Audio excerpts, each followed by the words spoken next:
Sebelumnya kami menghimbau mungkin yang masih merokok mungkin bisa dilanjutkan setelah acara, karena yang kita sebut adalah manusia yang paling mulia, yang mana ketika kita menyebut beliau, Allah Subhanahu wa ta'ala turunkan rahmat kepada kita.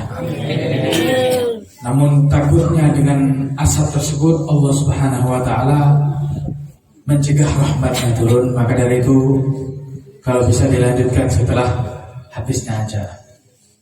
Bismillahirrahmanirrahim. Alhamdulillahirabbil alamin. Wassalatu wassalamu ala asyrafil anbiya'i wal mursalin. Sayyidina wa habibina wa syafi'ina wa nuri qulubina Muhammad Habibi rabbil alamin wa imamil ghurril muhajjalin wa ala alihi wa sahbihi ajma'in.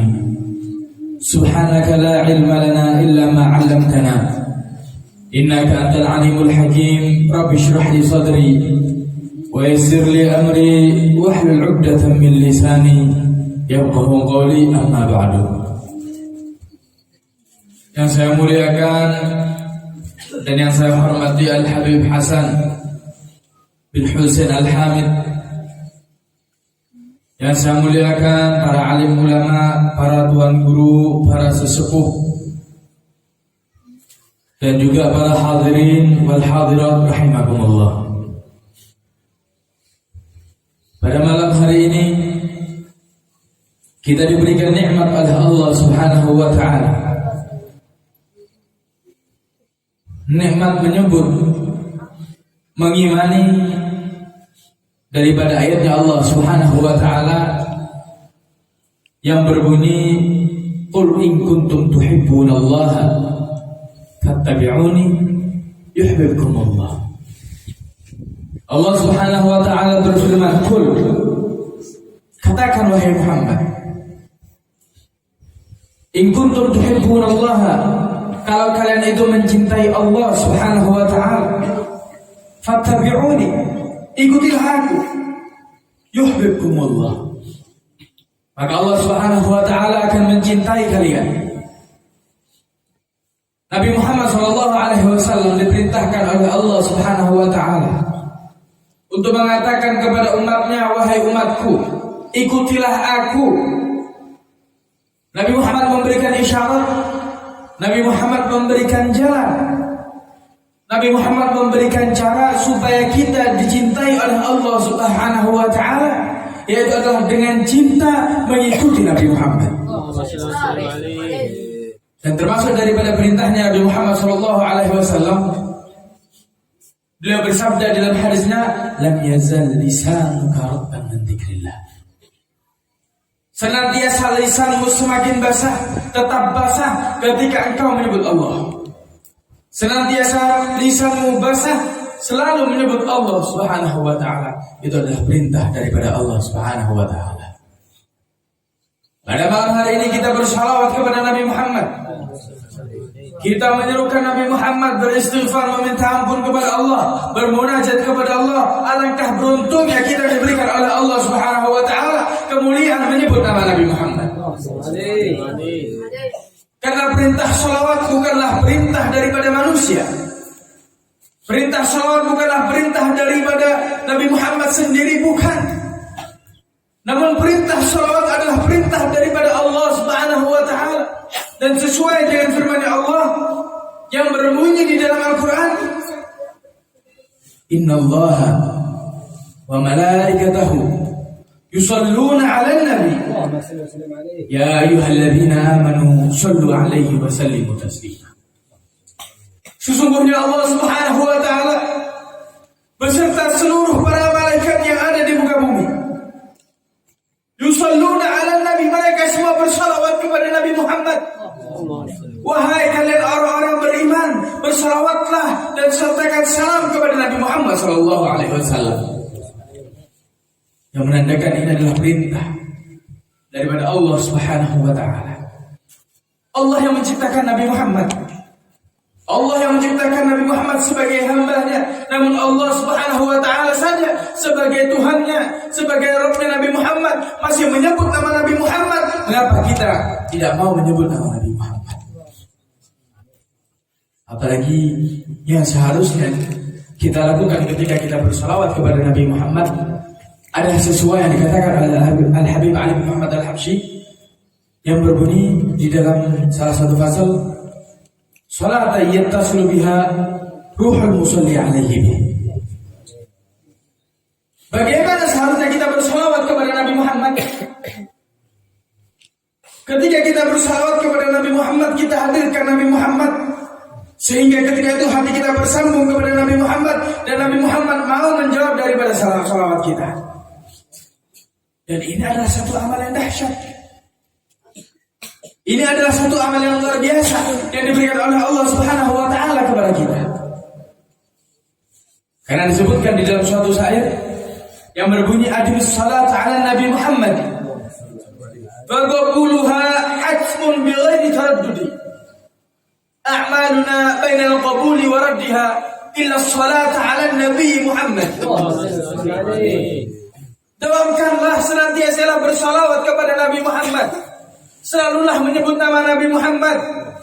Karena disebutkan faqabuluha hatmun bighairi taraddudi. Karena ketika kita bersalawat kepada Nabi Muhammad, ketika kita menyebut nama beliau, pasti diterima oleh Allah Subhanahu wa taala. A'maluna bainal qabuli wa raddiha. Ada kalanya amal kita itu diterima oleh Allah. Ada kalanya amal kita itu ditolak oleh Allah Subhanahu wa taala. Illa salatu ala Nabi Muhammad.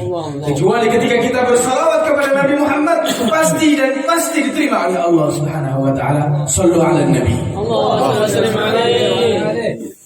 Kita saja kalau salat, ketika kita hanya mengharapkan pujian daripada manusia, kita melakukan hal tersebut dalam keadaan riya, maka salat yang kita lakukan tersebut hangus, tidak diberikan pahala oleh Allah Subhanahu wa taala. Ketika kita bersedekah mengharapkan pujian orang, mengharapkan dilihat oleh orang, dan mengharapkan keuntungan duniawi, maka sedekah kita akan hangus. Berbeda dengan salawatnya Nabi Muhammad. Jikalau kita bersalawat kepada Nabi Muhammad, melantunkan nama Nabi Muhammad, bagaimanapun keadaan kita pasti dan tetap diganjar oleh Allah Subhanahu wa taala. Dan ini adalah menandakan bahwasanya Nabi Muhammad bukanlah manusia biasa. Kalau orang biasa tidak mungkin menyebut namanya dalam keadaan apa saja diterima oleh Allah Subhanahu wa taala. Dan ini hanyalah satu orang yang dimiliki dan memiliki kemuliaan yang sedemikian, yaitu adalah Habibuna Muhammad. Kita beruntung, kita dijadikan oleh Allah Subhanahu wa taala umatnya Nabi Muhammad, beruntung. Kita tidak meminta kepada Allah, namun ketika kita terlahir di muka bumi ini, Allah Subhanahu wa taala takdirkan kita menjadi umatnya Nabi Muhammad. Maka dari itu, jika kita cinta kepada Nabi Muhammad, jika kita sayang kepada Nabi Muhammad, ikuti Nabi Muhammad. Dengan mengikuti jejaknya Nabi Muhammad, maka seluruh kehidupan kita akan aman daripada segala kejelekan. Dengan mengikuti Nabi Muhammad SAW, maka pasti jalannya kita menuju surga Allah Subhanahu wa taala. Lihat para sahabat-sahabat Nabi Muhammad, bagaimana mereka mengikuti Nabi Muhammad. Bahkan bukan hanya perkara yang haram, bukan hanya perkara yang makruh, bukan hanya perkara yang lain-lainnya, perkara tidak disukai Nabi Muhammad saja mereka lakukan. Bukan perkara yang haram. Suatu sahabat Abu Ayyub Al-Ansari, ketika itu Nabi Muhammad setelah berhijrah dari Mekah menuju Madinah, ketika itu beliau diminta oleh para sahabat-sahabatnya semuanya untuk datang ke rumah mereka masing-masing. Ketika itu sahabatnya Nabi Muhammad mengatakan kepada Nabi Muhammad, "Ya Rasulullah, tidur di rumah kami saja, tidur di rumahku saja ya Rasulullah." Nabi Muhammad dengan bijaksananya mengatakan, "Aku tidak akan memilih salah satu rumah kalian, namun yang memilih di mana aku beristirahat adalah onta yang aku naiki ini. Di mana onta ini berhenti, maka di situ aku akan beristirahat." Sehingga ketika itu unta tersebut berjalan sampai akhirnya singgah di rumah Abu Ayyub Al-Ansari. Abu Ayyub Al-Ansari kebiasaannya menyuguhi Nabi Muhammad SAW, menyajikan kepada Nabi Muhammad makanan. Yang ketika itu Nabi Muhammad biasanya tidak menghabiskan makanannya karena menyisakan untuk keluarga Abu Ayyub Al-Ansari. Sehingga suatu saat Abu Ayyub Al-Ansari menyajikan suatu makanan yang di dalamnya banyak daripada bawangnya. Ketika itu Nabi Muhammad SAW mengatakan, aku tidak makan makanan ini. Adapun kau Abu Ayyub, makanlah.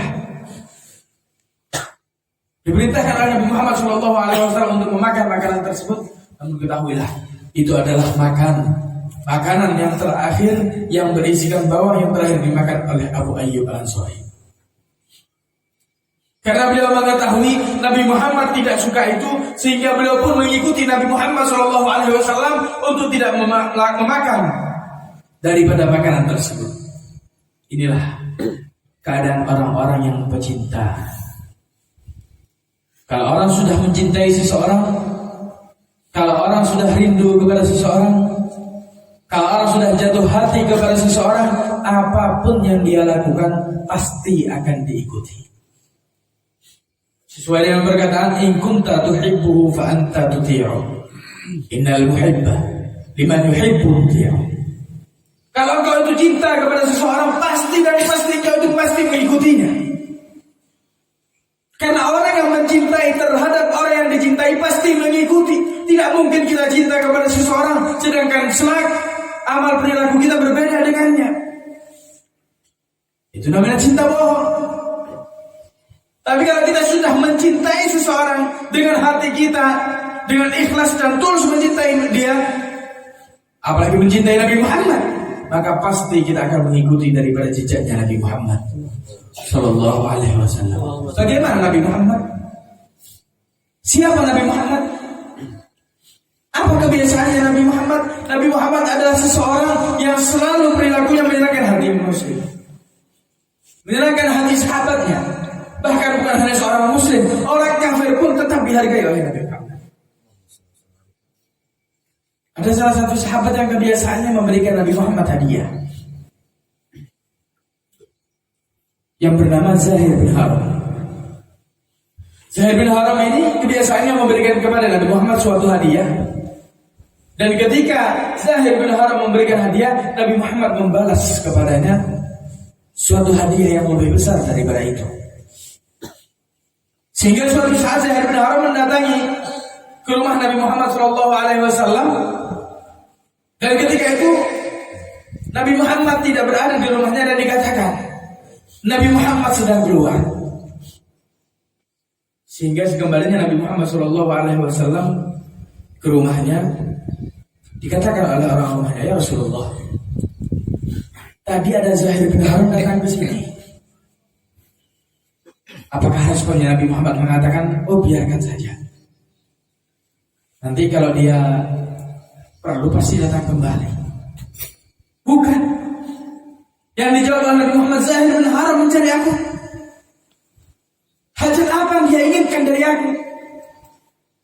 Kira-kira apa yang dicari? Sehingga beliau keluar daripada rumahnya mencari Zahir bin Haram untuk mempertanyakan apa yang dicari oleh Zahir bin Haram. Beginilah Nabi Muhammad. Sehingga Nabi Muhammad mengetahui kebiasaannya Zahir bin Haram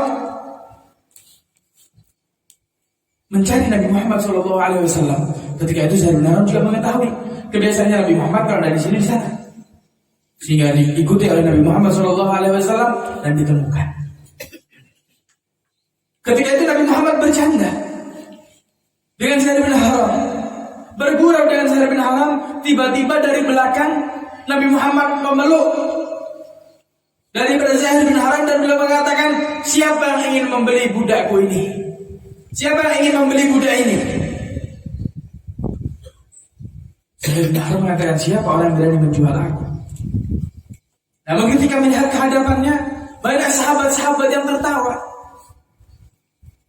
Sehingga ketika itu beliau mengetahui bahwasanya itu adalah Nabi Muhammad. Sehingga ketika itu Zuhair bin Harb mengatakan kepada Nabi Muhammad, "Ya Rasulullah, jika engkau menjual aku di pasar, maka yang akan engkau dapati adalah hargaku sangat murah ya Rasulullah." Maka disenangkan lagi oleh Nabi Muhammad, dijawab lagi oleh Nabi Muhammad, "Ya Zahir, wahai Zahir, ketahuilah engkau di mata manusia murah, namun engkau di sisi Allah, di hadapan Allah engkau adalah seseorang yang mahal harganya ya wahai Zahir." Lihat bagaimana Nabi Muhammad SAW selalu menyenangkan hati seorang muslim, selalu menyenangkan hati daripada barang siapa yang bertemu di hadapannya. Sehingga pantas jika Nabi Muhammad SAW adalah seseorang yang tidak pernah membedakan orang satu dengan yang lainnya. Bahkan Nabi Muhammad SAW perhatiannya lebih kepada orang fakir miskin daripada saudagar-saudagar kaya. Nabi Muhammad bukan seorang yang mengharapkan harta duniawi. Nabi Muhammad jika kaya sudah diberikan oleh Allah Subhanahu wa Ta'ala, telah ditawarkan oleh Allah Subhanahu wa Ta'ala kekayaan dunia, yang mana jika Nabi Muhammad menerima dari tawaran tersebut, maka Nabi Muhammad akan tercatat di dalam sejarah manusia terkaya yang ada di muka bumi. Namun Nabi Muhammad SAW lebih memilih menjadi orang biasa. Nabi Muhammad SAW lebih memilih untuk berkumpul kepada orang-orang yang biasa, bukan berkumpul dengan orang-orang saudagar. Bahkan Nabi Muhammad SAW lebih memperhatikan kepada orang-orang fakir miskin, sebagaimana disebut oleh Habib Ali bin Muhammad Al-Habsyi di dalam maulidnya, "Idza da'ahu al-miskinu ajabahu ijabatan mu'ajjalah." Nabi Muhammad SAW ketika diundang, ketika dipanggil oleh orang miskin, Nabi Muhammad SAW mendatangi undangan tersebut, memenuhi undangan tersebut, datang sebelum waktunya. Dan Nabi Muhammad SAW ketika diundang dengan orang yang kaya, maka Nabi Muhammad datang tepat waktu. Bahkan budaknya Nabi Muhammad SAW mengatakan, "Aku ini budaknya Nabi Muhammad. Aku ini pembantunya Nabi Muhammad. Namun ketahuilah, Nabi Muhammad lebih banyak membantu aku daripada aku membantu Nabi Muhammad." Kalau dibandingkan dengan kita sekarang, berapa banyak kita mengatakan, "Aku orang kaya, engkau aku bayar, maka lakukan kewajibanmu," dengan mengucapkan dalam keadaan sombong dan iri dengki. Kita merasa memiliki harta sampai kita lalai dengan harta tersebut. Kita lalai daripada itu, bahwasanya itu hanya titipan daripada Allah Subhanahu wa Ta'ala. Karena itu hanya teguran. Itulah harapan daripada syaitan kepada kita. Kita lalai daripada Allah Subhanahu wa Ta'ala. Allah Subhanahu wa Ta'ala telah membahasnya ribuan tahun yang lalu, yang bahkan kita pun sering membacanya. Alhaakumut takatsur. Kalian itu terlena. Kalian itu lalai dengan memperbanyak daripada harta-harta. Sampai hatta zurtumul maqabir. Sampai kalian itu menziarahi kubur, sampai kalian itu ditanam di dalam kubur. Akhirnya ketika baru sudah nyawa itu dicabut, baru kita sadar. Jangan sampai kita hidup di dunia termasuk daripada orang yang mengucapkan kepada Allah Subhanahu wa Ta'ala, "Ya Allah, izinkan kami hidup kembali di muka bumi ini. Fa'asaddaq, aku ingin bersedekah ya Allah." Namun ketika itu kita tidak berikan lagi oleh Allah Subhanahu wa Ta'ala. Kita tidak diberikan kesempatan lagi oleh Allah Subhanahu wa Ta'ala, karena kita telah menyia-nyiakan waktu yang telah diberikan oleh Allah Subhanahu wa Ta'ala.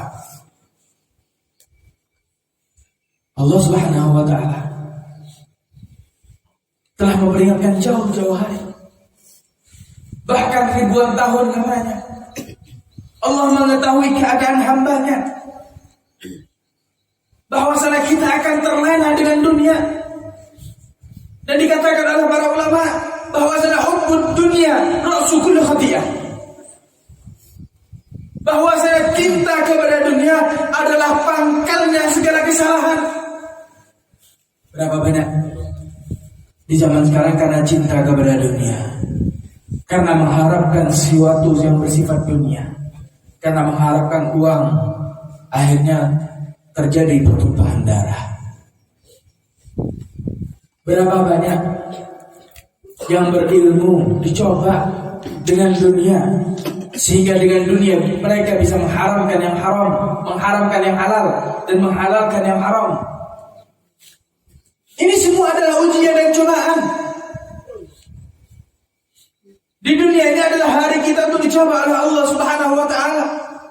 Apakah kita termasuk daripada orang-orang yang berhasil untuk melewati rintangan percobaannya Allah Subhanahu wa ta'ala, sehingga ketika kita berhasil melewati rintangan tersebut dengan ketakwaan, dengan keimanan kepada Allah Subhanahu wa ta'ala, kita termasuk daripada orang yang dijanjikan oleh Allah Subhanahu wa ta'ala surga Allah, atau kita termasuk daripada orang-orang yang terlena dengan dunia.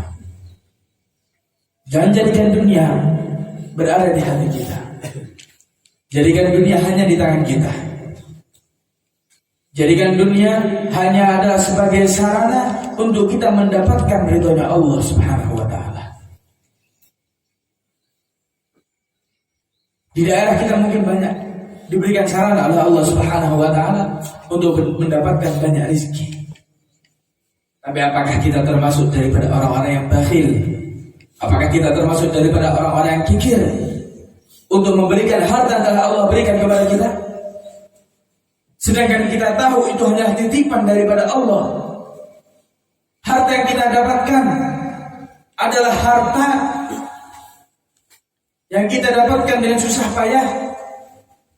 Itu akan kita jadikan sebagai beban kita nanti ketika kita dihisab oleh Allah Subhanahu wa ta'ala. Kecuali harta-harta yang kita infakkan di jalan Allah Subhanahu wa ta'ala. Kita larikan harta tersebut untuk membangun masjid-masjid. Kita larikan harta tersebut untuk membangun daripada majelis-majelis taklim. Kita membuat harta tersebut untuk memenuhi, untuk mengenyangkan daripada saudara-saudara kita yang kelaparan. Maka itulah harta yang akan kita bawa pulang sampai kita berjumpa dengan Allah Subhanahu wa ta'ala. Namun harta yang kita kumpulkan bertahun-tahun lamanya, yang kita simpan di lemari kita, yang kita jadikan tanah, yang kita jadikan lain-lainnya, itu adalah harta ahli waris kita yang mungkin setelah meninggal mereka akan berebut untuk mendapatkan warisan tersebut. Bahkan mereka lupa mengirimkan Fatihah kepada orang tuanya.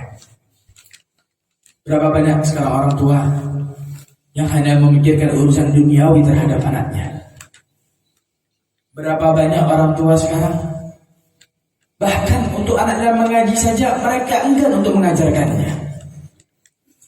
Mereka lebih baik melemparkan anak-anak mereka ke tempat-tempat pengajian tanpa di dalam diri mereka mengajari kepada anak-anak mereka. Sedangkan ketika kita melihat ulama-ulama kita dahulu, orang-orang tua dahulu, mereka sendiri yang mengajarkan kepada anak-anaknya bagaimana caranya mengkaji Al-Quran. Namun orang tua di zaman sekarang banyak di antara mereka yang lalai. Mereka lebih sibuk kepada dunia sehingga mereka mempasrahkan anaknya kepada majelis-majelis saja. Bagus. Namun lebih bagus lagi jika orang tuanya yang menjadikan mereka seorang ulama, seorang mengerti ilmu agama, seorang mengerti Al-Quran. Karena ketika mereka itu membaca daripada Al-Quran, ketika mereka melakukan sholat, ketika mereka melakukan sholat, ibadah dan yang lain-lainnya, ketika mereka mengamalkan, maka pahalanya akan mengalir terus kepada orang yang mengajarkannya mengkaji satu huruf. Ketika anak tersebut mengaji, derajatnya akan diangkat oleh Allah Subhanahu wa ta'ala. Dan seorang yang mengajarkannya daripada ilmu Al-Quran tersebut, orang yang mengajarkannya hijaiyah kepada orang tersebut, maka dia pasti akan mendapatkan pahala tersebut. Rugi. Kalau seorang orang tua tidak mengajarkan kepada anaknya bagaimana cara menggaji rugi, karena kita di kuburan tidak perlu kepada makanan, kita di kuburan tidak perlu dikirimi emas, karena itu hanya menambah hisab. Yang kita perlukan adalah amal jariyah, yang kita ajarkan ilmu kepada anak-anak kita, sehingga ketika mereka beribadah, maka ketika itulah kita mendapatkan pahala dan kita tertawa ketika melihat anak-anak kita menjadi anak-anak yang soleh. Tidakkah kita ingin menjadikan anak kita anak yang soleh? Apalagi di zaman sekarang, waliyadzubillah, ya Allah, berapa banyak kemaksiatan yang tersebar,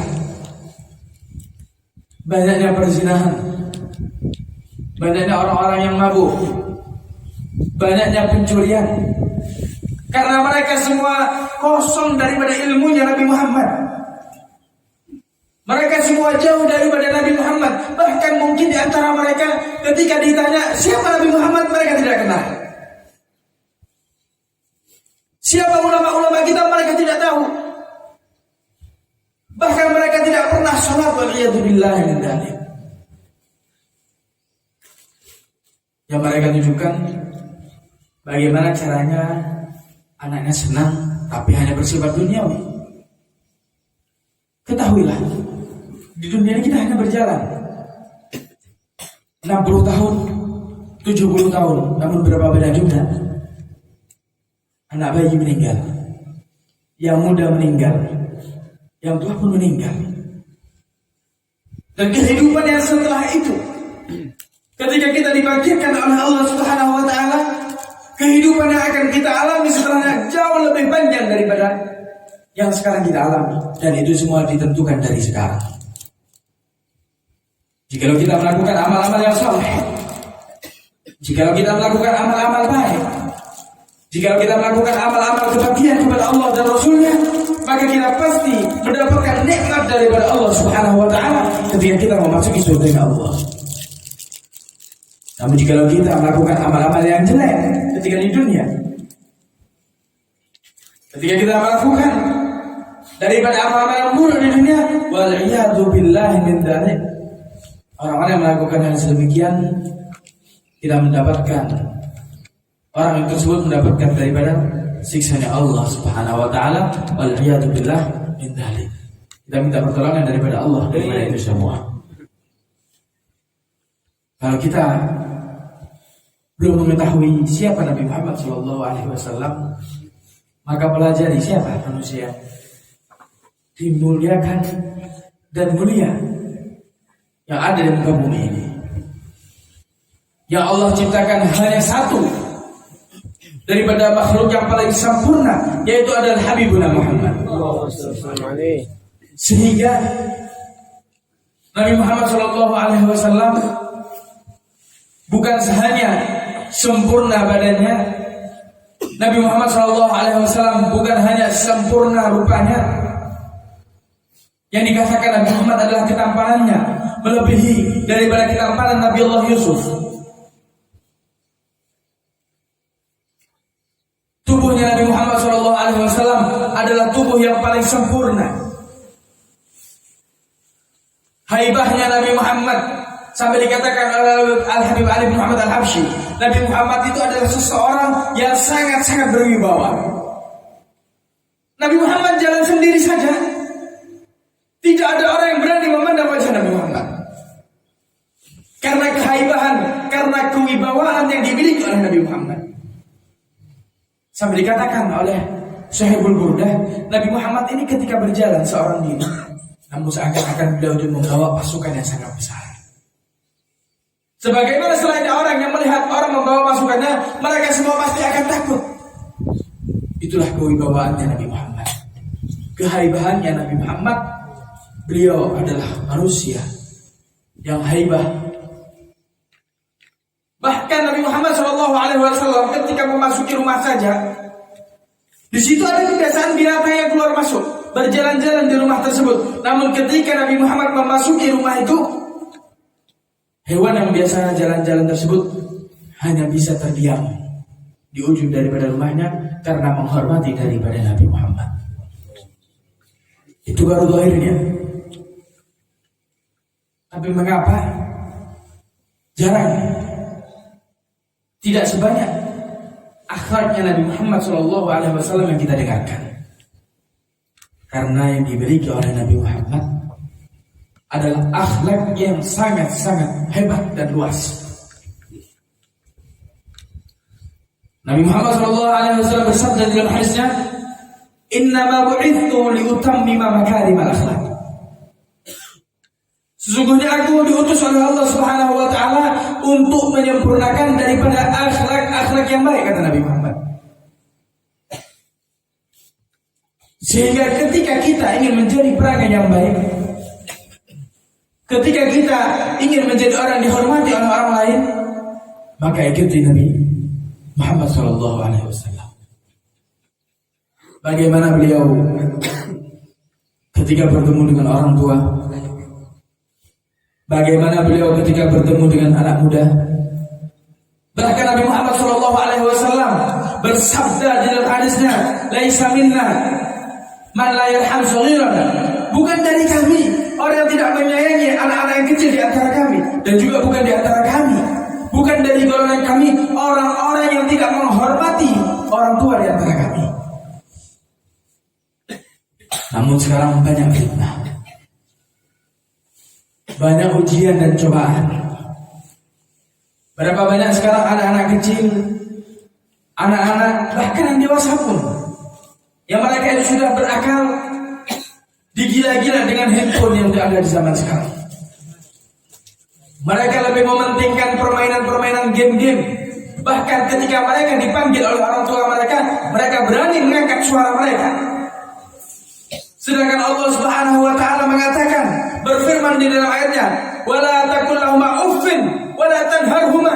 Jangan kalian mengatakan saja tidak boleh. Apalagi jika kita sampai membentak daripada kedua orang tua. Jangan sampai kita menghardik daripada orang tua kita.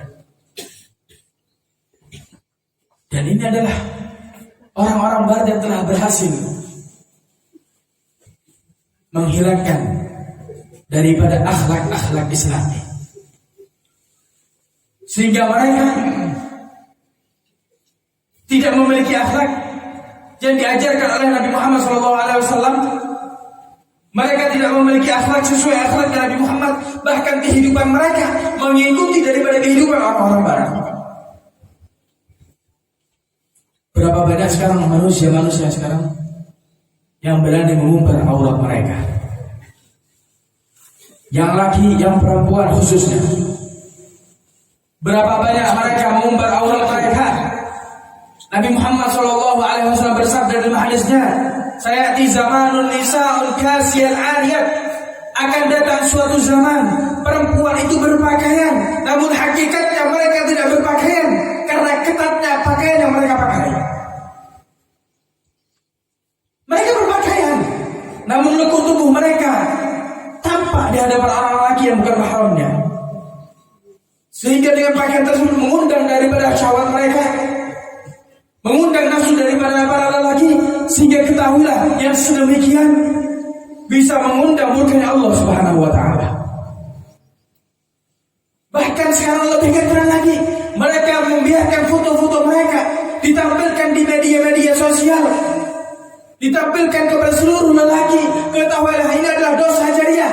Semakin banyak para lelaki yang melihat daripada foto tersebut, maka semakin banyak dosa yang mereka dapatkan. Terkadang lagi yang lebih aneh, seorang suami yang memajang foto istrinya. Banyak.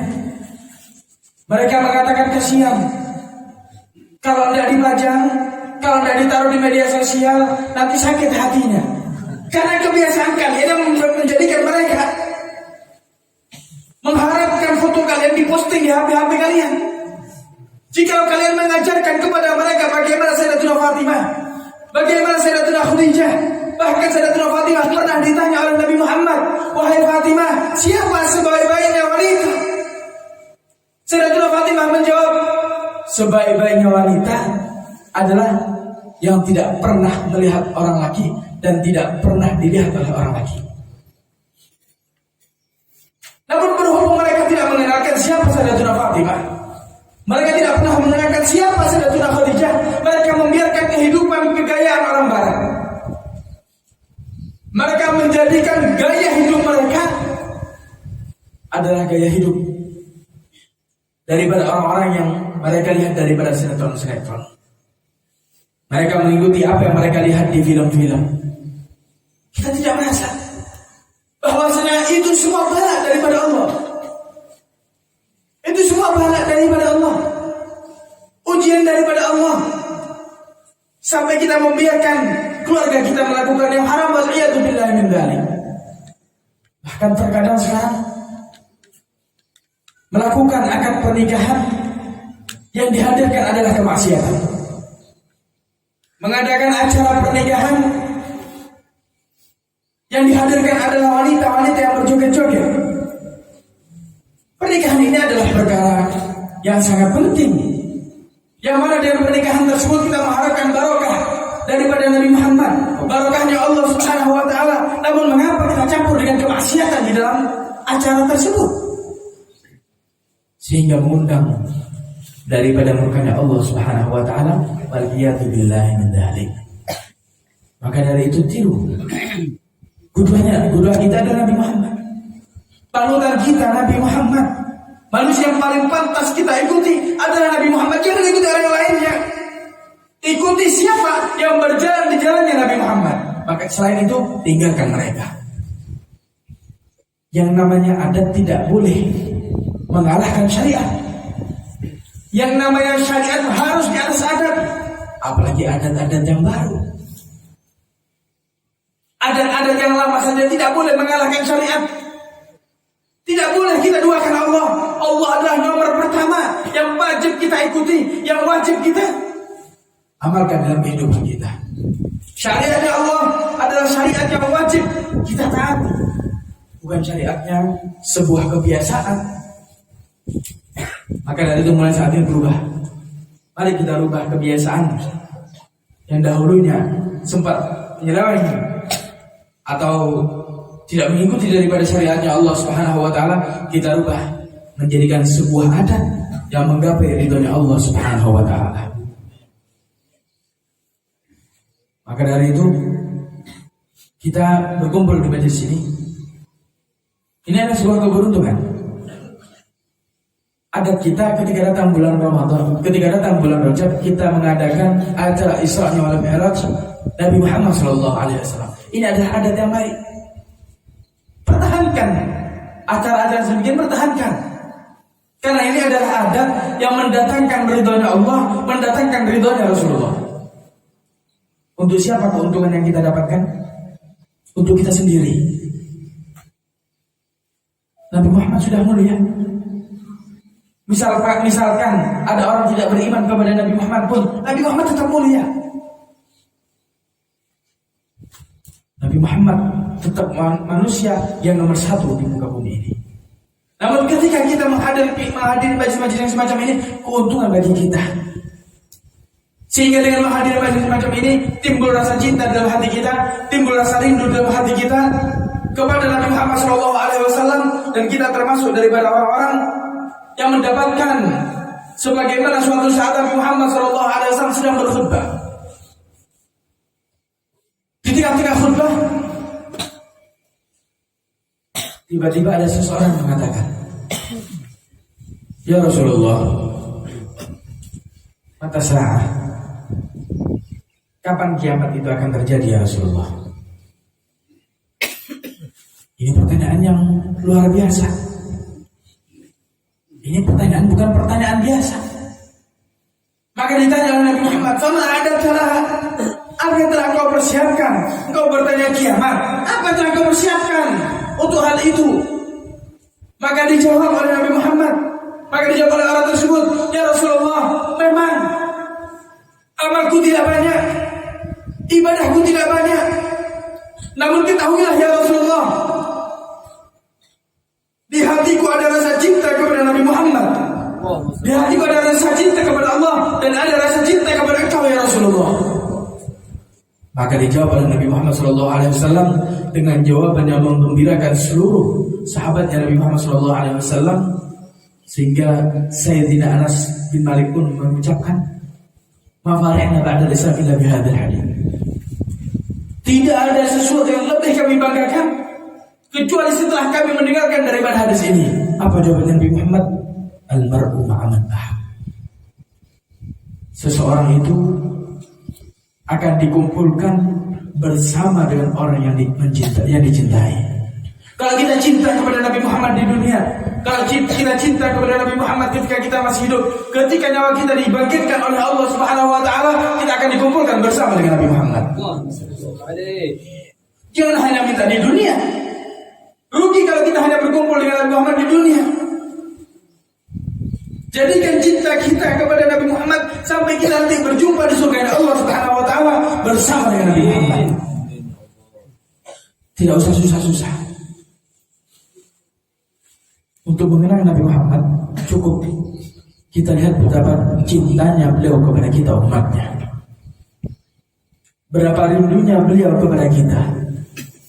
Berapa sayangnya beliau kepada kita.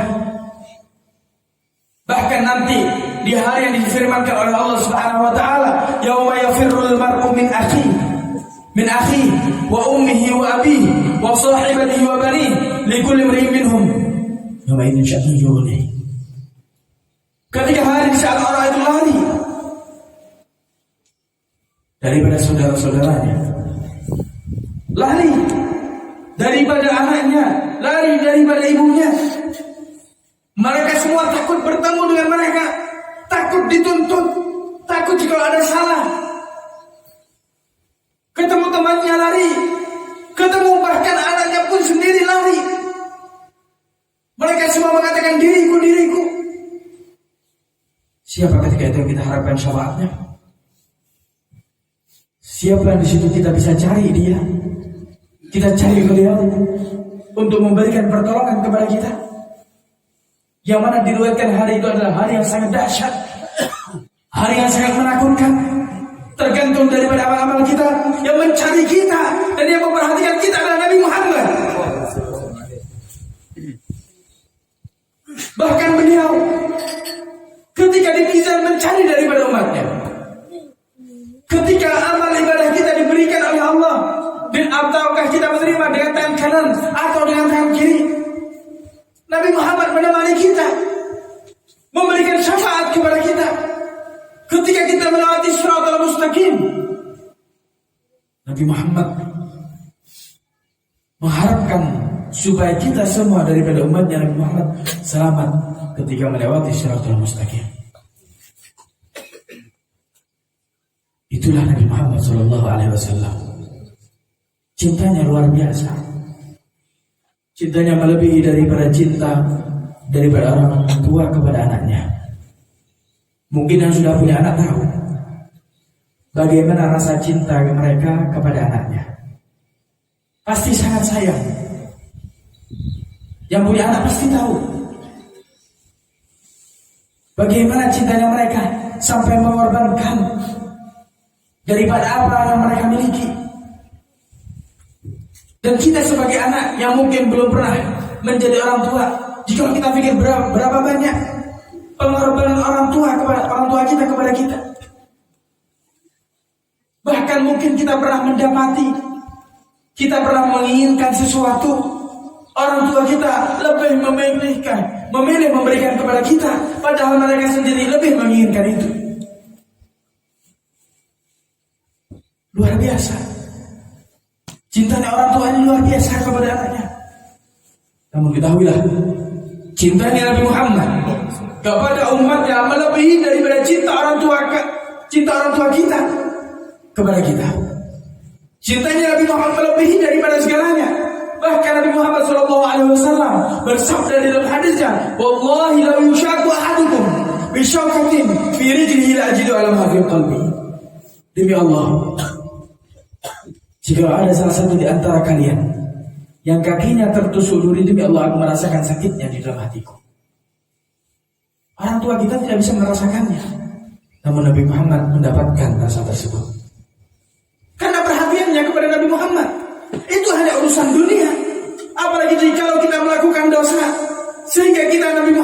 Kata Nabi Muhammad, takut jikalau kita sebagai umatnya dijauhkan daripada Nabi Muhammad. Karena ketika kita banyak dosa, waliyadzubillah, dimasukkan ke neraka Allah Subhanahu wa taala. Bukankah Nabi Muhammad lebih sedih lagi, lebih menangis lagi? Bahkan diriwayatkan nanti Nabi Muhammad sendiri yang akan mengeluarkan daripada umat yang telah memasuki neraka Allah Subhanahu wa taala. Karena rasa sayangnya Nabi Muhammad tinggal masuk surga, lupa semuanya. Mungkin, tapi tidak mungkin Nabi Muhammad lupa kepada umatnya. Nabi Muhammad pikirannya hanyalah umatnya, sehingga beliau tidak mau lagi masuk surga, hanya untuk menyelamatkan terlebih dahulu umatnya yang memasuki nerakanya Allah Subhanahu wa taala. Diselamatkan, diangkat oleh Nabi Muhammad untuk dimasukkan ke surganya Allah Subhanahu wa taala. Itulah cinta yang dimiliki oleh Nabi Muhammad SAW. Sehingga pantas ketika sudah melihat Nabi Muhammad begitu cintanya kepada sahabat-sahabatnya, Nabi Muhammad melihat begitu cintanya kepada umatnya, pantas orang-orang yang sudah mengenal Nabi Muhammad mencintai beliau sebagaimana cinta beliau kepada umatnya. Kalau kita belum mencintai Nabi Muhammad, berarti kita belum bisa mengenal siapa Nabi Muhammad. Kalau kita belum pernah merasakan hadirnya Nabi Muhammad di dalam hati kita, di dalam keseharian kita, kita tanyakan, apakah kita sudah mengenal Nabi Muhammad? Apakah kita sudah rindu kepada Nabi Muhammad? Kita tanya ke dalam hati kita, pernahkah kita mendengarkan tangisan hati kita, merasakan tangisan hati kita ketika kita merasa jauh daripada Nabi Muhammad? Atau kita merasa biasa saja? Jika kita tidak pernah mendengarkan, merasakan rindu kepada Nabi Muhammad sampai kita menangis meneteskan air mata karena kerinduan kepada Nabi Muhammad, maka ketika kita telah mencapai derajat rindu kepada Nabi Muhammad, kita termasuk daripada orang-orang yang berani mengorbankan segalanya hanya untuk Nabi Muhammad. Dan juga kita, jika belum pernah merasakan hal tersebut, kita tanya hati kita, apakah hati kita termasuk daripada dikatakan hati yang keras lebih keras daripada batu? Apakah kita termasuk daripada yang dikatakan hati kita mati? Waliyadzubillah min dzalik. Maka dari itu, satu amal ketaatan akan menjadikan benih-benih cahaya yang akan memenuhi hati kita. Satu amal kemaksiatan akan menjadikan titik-titik hitam berada di hati kita, tergantung daripada bagaimana amal kita. Jika kita ingin hati kita diisi dengan cahayanya Nabi Muhammad, jika kita ingin hati kita diisi dengan rasa cinta kepada Nabi Muhammad, maka amal ketaatan kepada Nabi Muhammad, amal ketaatan kepada Allah, itu adalah salah satu-satunya cara yang ampuh untuk memberikan cahaya untuk hati kita yang mungkin sudah mengeras, bahkan sudah mati. Maka dari itu dikatakan oleh para ulama, jangan pernah kita itu meremehkan suatu amal ketaatan, karena mungkin di situ ada ridhonya Allah, sehingga Allah ridha kepada kita, Allah terangi hati kita. Jangan pernah juga kita meremehkan satu amal kemaksiatan, sehingga ketika remehkan kemaksiatan tersebut, maka di situ ada murkanya Allah, Allah cabut waliyadzubillah keimanan di hati orang-orang meremehkan kemaksiatan tersebut. Jangan pernah kita remehkan manusia yang ada di hadapan kita. Yang ditakutkan adalah ketika kita meremehkan mereka, ternyata mereka adalah kekasihnya Allah. Dan ketika kita sudah menyakiti hati seorang hamba yang ternyata dia adalah walinya Allah, maka dia telah mengajak Allah Subhanahu wa taala untuk berperang. Jangan pernah kita remehkan manusia yang ada di hadapan kita. Jika kita melihat saudara kita yang salah, tugas kita bukan hanya menghujat. Biarkan urusan mereka. Tugas kita hanyalah menasehati, mengamalkan Al-Quran adalah wa tawassaw bil haqq wa tawassaw bis sabr. saling berwasiat kepada kebaikan, kepada kebenaran, dan berwasiat kepada kesabaran. Itu tugas kita. Bukan tugas kita menghujat mereka. Yang ditakutkan ketika kita merasa diri kita lebih mulia daripada mereka, ketika kita merasa lebih agung daripada mereka, ternyata nanti di hari kiamat ketika Allah buka tabir daripada amal-amal kita, mereka yang kita remehkan lebih tinggi derajatnya di sisi Allah Subhanahu wa taala. Kita tidak mengetahui bagaimana akhir hayat kita. Seseorang itu tergantung bagaimana akhir hayatnya. Jika di dalam kehidupannya penuh dengan kebaikan, namun akhirnya diakhiri dengan amal yang jelek, percuma. Meskipun orang tersebut banyak maksiat daripada awalnya, banyak dosa, namun ketika dia bertobat kepada Allah, meminta ampun kepada Allah, sehingga Allah ampuni dosanya, dicabut nyawanya oleh Allah Subhanahu wa taala, dia ahli surga. Maka dari itu urusan menghujat ini bukan urusan kita. Jika kita memang melihat suatu kemungkaran, kita ingatkan mereka, bukan kita hujat mereka. Tugas kita merubah, melakukan amar ma'ruf nahi munkar, memerintahkan kepada kebajikan, melarang kemungkaran. Namun bukan vonis kita, bukan hak kita untuk memvonis mereka apakah mereka ahli surga ataupun neraka. Karena itu adalah bagiannya Allah Subhanahu wa taala. Jangan pernah kita itu lebih merasa mulia daripada seseorang. Jadikan diri kita itu adalah diri yang merasa paling hina di muka bumi ini, namun tidak melakukan amal-amal yang hina. Jangan pernah merasa mulia. Kita anggap diri kita adalah orang paling hina di muka bumi ini, sehingga ketika suatu saat kita dihina oleh orang-orang, kita merasa itu adalah sesuatu yang benar. Diri kita bukan diri yang mulia. Dan ketika kita dipuji oleh seseorang, kita tidak terbang, kita tidak senang dengan pujian yang mereka ucapkan. Bahkan kita harus nuntut kepada mereka, ini adalah orang baik yang memuji aku karena akhlak baiknya. Tidak terbang dengan pujian. Maka dari inilah seharusnya daripada orang-orang muslim dan mukmin yang beriman kepada Allah Subhanahu wa taala yang seharusnya dilakukan oleh mereka. Maka dari itu mari kita kembali kepada Allah Subhanahu wa taala, kita kembali ke jalannya Rasulullah sallallahu alaihi wasallam dengan harapan Nabi Muhammad sallallahu alaihi wasallam bangga kepada kita. Nabi Muhammad senang kepada kita. Nabi Muhammad mau memandang kita. Nabi Muhammad mau mendatangi kita dalam keadaan mimpi kita maupun di dalam keadaan hadir kita, sehingga ketika nyawa kita dicabut oleh Allah Subhanahu wa taala, nyawa kita dicabut dalam keadaan husnul khatimah.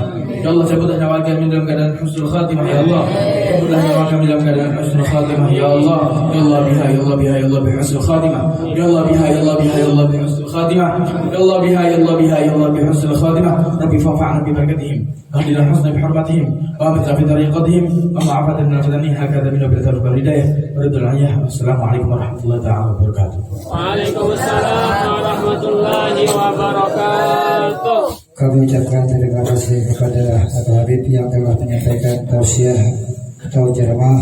Mudah-mudahan apa yang disampaikan beliau kita dapat mengamalkan dalam hidup kehidupan sehari-hari.